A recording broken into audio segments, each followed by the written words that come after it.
Hey guys, welcome to the Liberal Hive Mind, a channel solely focused on exposing the abundant hypocrisy of the left. Okay, so it's another week, and what does that mean? It means another leftist nothing burger. Yep, we go through this repeating cycle over and over and over again. The left believes that they've finally obtained their Trump card. They finally got the scandal that they were looking for, the next big anti-Trump scandal. Bombshell, internal audio, they say, a shocking revelation, they cry. Apparently, the Trump administration was planning a nationwide military operation to detain illegal immigrants, and they've got the audio file to prove it. Ooh, the horror, shiver me timbers. Yeah, that's the big leak. That's the thing that we're supposed to be clutching our pearls over. But unfortunately for them, once again, here's the shocking truth that's probably going to hit these leftoids in the face like a frickin' freight train, because time and time again, they do not see it coming. This isn't the scandal they think it is. No, this is the promise that most Americans, I think, were hoping to be delivered on. This is, again, the Trump mandate, and if anything, I think more people are probably disappointed that it didn't happen, more so than people are shocked and outraged. Let me show you guys exactly what's going on. We got some stuff to get into, so let's roll the tape. Alright folks, so let me walk you through this real quick. All over social media, you got these big leftoid accounts, post after post with the red siren emoji. Major Trump admin leak. Newly leaked memo reveals that Trump's DHS is quietly planning to embed U.S. troops in immigration enforcement on American soil. A leaked DHS memo reveals the Trump team is plotting to embed U.S. troops in American cities all over the U.S. for immigration enforcement. This is America. The military has no business on American soil. Wait, what? The American military has no business on American soil? Interesting. Yesterday afternoon, more than 100 armed and unidentified Homeland agents, cops, and soldiers patrolled through MacArthur Park in LA.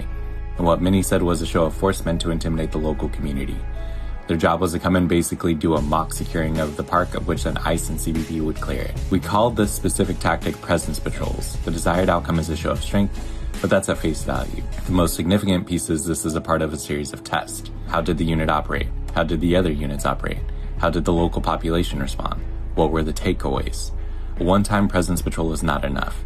You need repeat, ongoing patrols to pressure test for when you conduct an actual operation, so your troops become more familiar with the area and to get a general idea of the people you're interacting with and their responses. This is a clear indicator of way more things to come. It would allow them to operate even quicker and challenge the response time of people trying to intervene against ICE. So according to the New Republic, a memo has been leaked by someone at Homeland Security detailing the Trump administration's plans to involve the military in civil law enforcement, and in particular, immigration enforcement. It's an unprecedented step towards reassigning our military to domestic law enforcement that makes us more vulnerable to foreign threats. The Trump administration has so little respect for the American people. It believes as long as it references illegal immigration, it can get away with literally anything. If immigration enforcement has been as successful as the administration claims, then why do we need to involve the military? If the situation is this bad, why is this being planned behind closed doors? Wouldn't you want the citizens in these supposedly overrun cities to know the military is on its way to help? If this huge increase in government force being brought down on the American citizens is just about removing people who entered the country illegally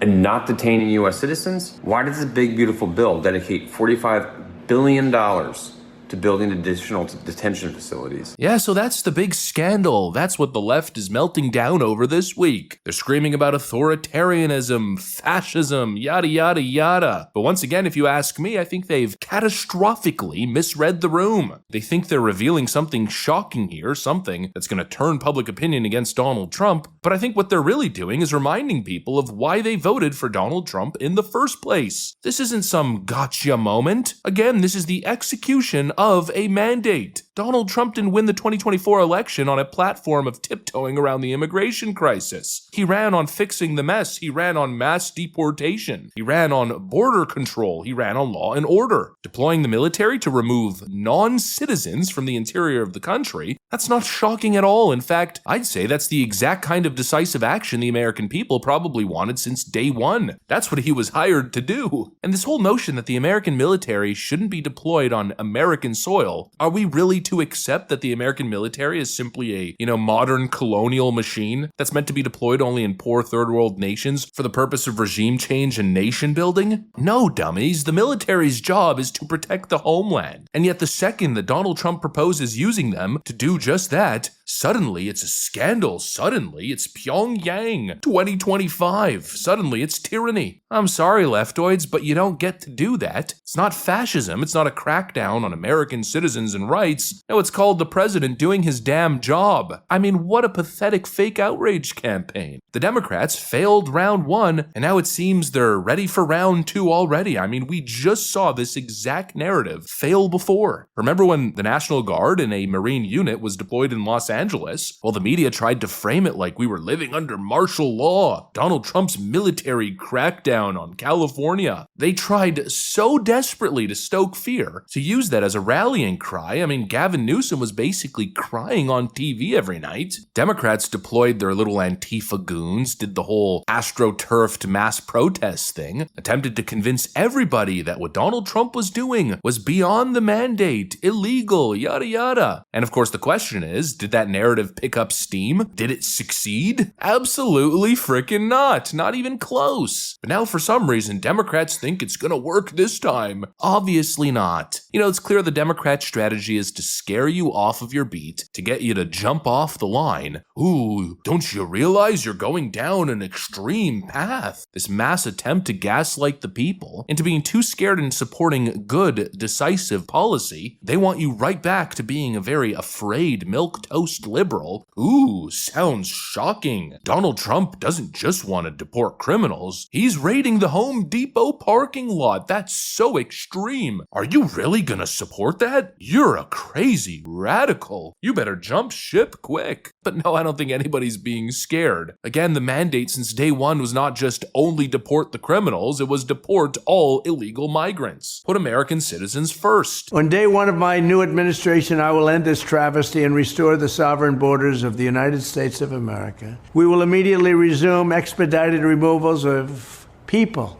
that are crossing illegally our border.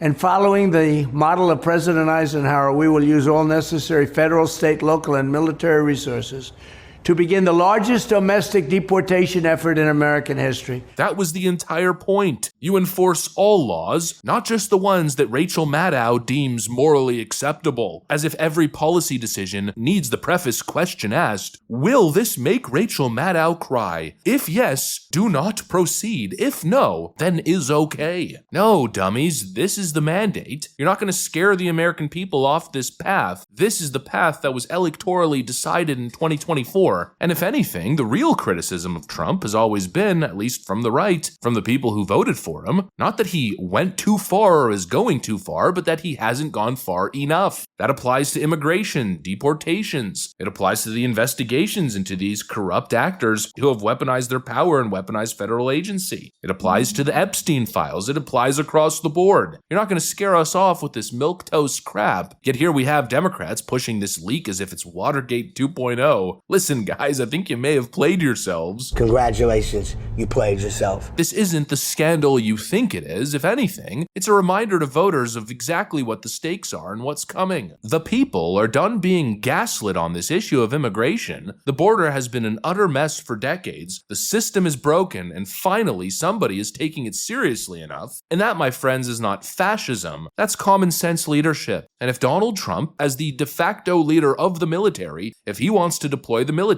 to clean house and enforce the law, well then I think most people's response is, so be it. Nice try, leftoids. Anyways, that's pretty much what I got for you guys. Thanks for watching, and I'll see you on the next one.